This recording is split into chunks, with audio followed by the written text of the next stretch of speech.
Les marchés boursiers mondiaux ont connu une forte baisse ce lundi, tandis que le dollar américain s'est significativement affaibli face aux devises refuges traditionnelles comme le yen japonais et le franc suisse. Cette réaction des investisseurs fait suite directe aux menaces proférées par le président américain Donald Trump, qui a annoncé son intention d'imposer des droits de douane supplémentaires sur les importations en provenance de plusieurs pays européens opposés à son projet controversé d'acquisition ou d'annexion du Groenland,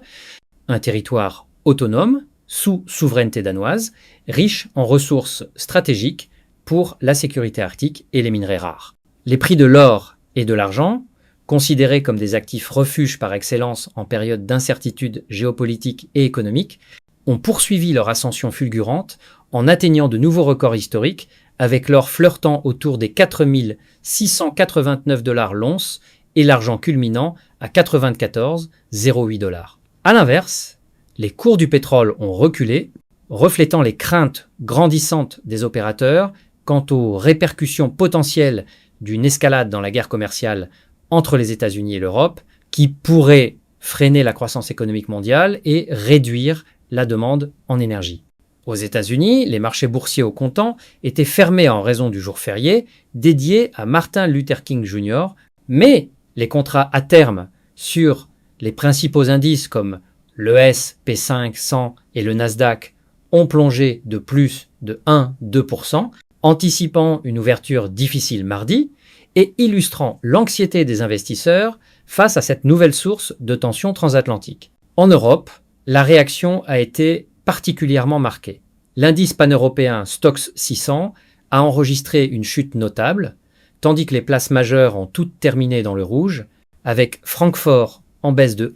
1-2%, Paris et Londres oscillant entre 0,4% et 1,7% de repli. En Asie, le Nikkei japonais a cédé 0,7% et l'indice MSCI des actions Asie-Pacifique hors Japon est resté quasi stable, les marchés digérant à la fois les menaces tarifaires américaines et d'autres développements régionaux. Donald Trump a détaillé ses intentions en déclarant qu'il appliquerait des taxes additionnelles de 10% dès le 1er février sur toutes les marchandises importées en provenance du Danemark, de la Norvège, de la Suède, de la France, de l'Allemagne, des Pays-Bas, de la Finlande et de la Grande-Bretagne. Ce taux grimperait à 25% à partir du 1er juin, en l'absence d'un accord permettant aux États-Unis d'acquérir le Groenland, un territoire qu'ils considèrent comme vital pour la sécurité nationale américaine face aux ambitions chinoises et russes dans l'Arctique. Ces menaces interviennent malgré les accords commerciaux conclus l'année précédente entre les États-Unis,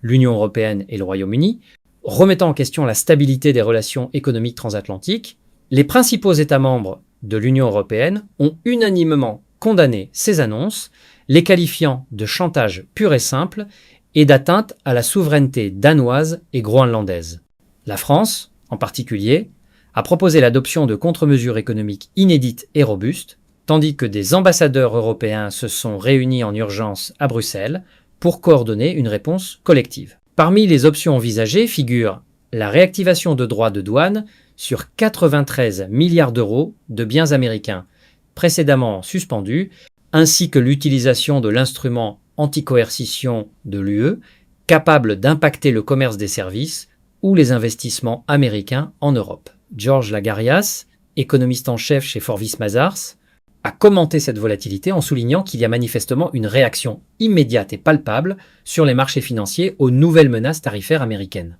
Il a ajouté qu'il est hautement probable que l'administration Trump utilise de manière systématique la menace douanière comme levier négociateur, même lorsque des accords ont déjà été scellés, contribuant ainsi à une instabilité chronique perçue par les investisseurs. Ces tensions tarifaires risquent également d'assombrir l'atmosphère au Forum économique mondial de Davos, en Suisse, où se réunissent les dirigeants mondiaux, y compris une importante délégation américaine menée par le président Trump lui-même, pour discuter de coopération internationale dans un contexte déjà fragilisé par d'autres crises géopolitiques. Sur le front d'échange, l'euro a rebondi après avoir touché un plus bas en 7 semaines, gagnant 0,4% pour atteindre 1,1640 et 1 $. Tommy von Bromsen, stratégiste en devises chez Handelsbanken, a analysé que la réaction observée sur les marchés est davantage liée au risque géopolitique accru qu'à la menace tarifaire en elle-même. Habituellement, une hausse des risques géopolitiques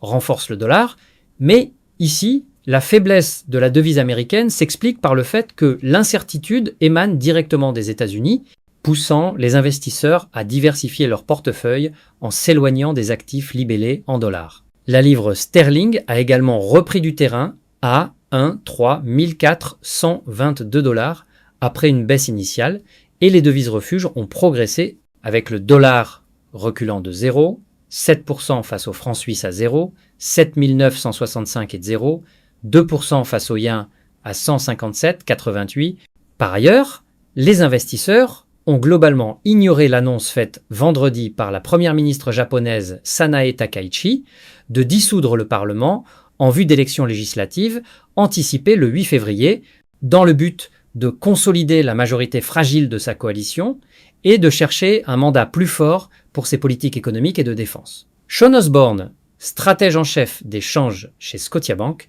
a noté que la réponse de la Banque du Japon sera déterminante, surtout au vu de la préférence exprimée par Takaichi pour une coopération accrue et un assouplissement potentiel de l'indépendance de la Banque centrale. La BOJ, qui se réunit vendredi, devrait maintenir son taux directeur à 0, 75% après la hausse de décembre. L'indice du dollar, mesurant sa performance face à un panier de 6 devises majeures, a poursuivi sa baisse ce lundi, le marché des bons du Trésor américain au comptant étant fermé, les contrats à terme sur les obligations à 30 ans ont chuté de 19 points, reflétant une fuite vers la qualité malgré le contexte. En Chine, les indices boursiers phares comme le CSI 300 sont restés globalement stables après la publication de données économiques montrant un ralentissement de la croissance annuelle à 4-5% pour le trimestre de décembre, un chiffre supérieur aux attentes, mais soulignant les défis persistants. La production industrielle